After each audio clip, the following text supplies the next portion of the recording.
first played upstairs, that sort of organ sound, if you want to call it that. It's not trying to imitate anybody else. This can also make that sort of, has a whole family of those. It works its way up the harmonic series, in other words.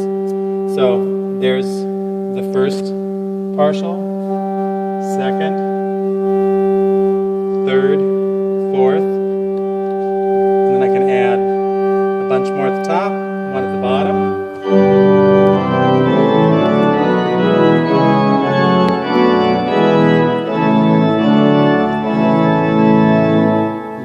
Thick sound. Again, I didn't have to use terribly many fingers. I had 1, 2, 3, 4, 5, 6, 7, 8.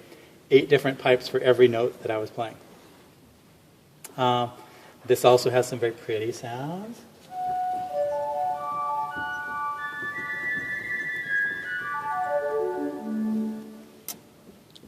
Kind of an interesting word here. This one's called an Erzähler, which in German means storyteller. There's also just a flute. And a trumpet.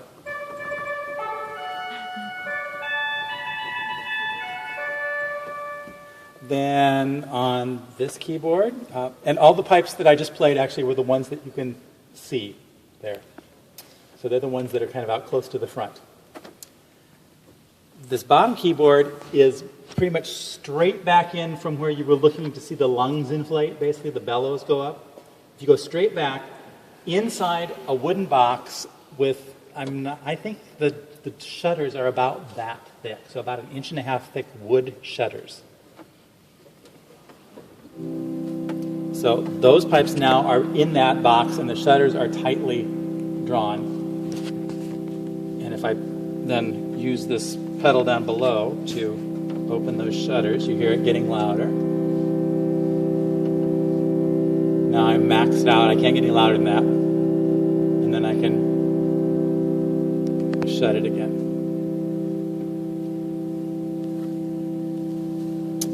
This has, that's a fluty sound with the shutters closed, with it open. It has a very scratchy sounding thing, that's called a viola. This organ has lots of nice, pretty soft sounds, so this is one of its specials. And there's an undulation that you hear in the sound. That's because it's actually 2 sets of pipes. One of them is deliberately out of tune with the other one. And so that undulation you hear is the interference pattern between the two. Let's see. This also has a nice clarinet, which has a cold on that note.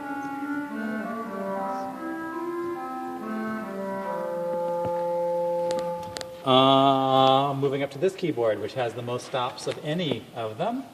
Has a big hooty flute.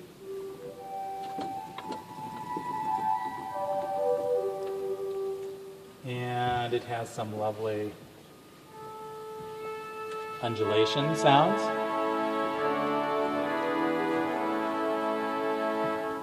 And here you can hear, that's one part of that sound. That's the in-tune part. Then there's the other part that's deliberately tuned sharp. And so you put the two things together, and there's interference. And that makes that sound. You can also do that with a different kind of a sound as a basis. This is just a fluty sound, a whistle sound. Then you have another flute that's slightly sharp to that. And you get an undulation there as well. Well, let's see.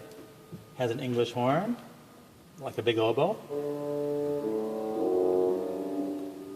Boy, lots of them have colds today.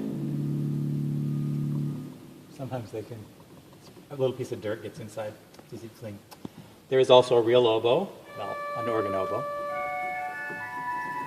How do you clean the pipe? Depends on what kind of pipe it is. For one of those reed pipes, you go in, usually you take actually a dollar bill and you stick it between the shallot and the reed, and you just kind of move it back and forth. It's kind of like flossing teeth, actually. And that does it. This is kind of a trumpet. And a little baby trumpet.